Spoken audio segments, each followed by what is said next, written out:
Hey there, it's Jessica. I just wanted to bring you this quick video today to help you with stepping back into a lunge. And part of what may be getting in your way is the actual setup of what you're doing.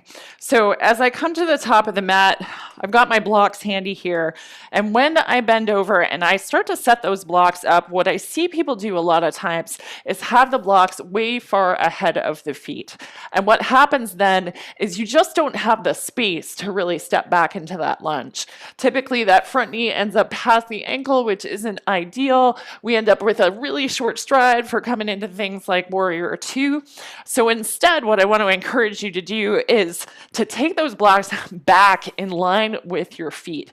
When you do that, you've got a much better chance of being able to fully step back into a decent length of stride, so that again, as you come into other postures, you're set up with a better distance.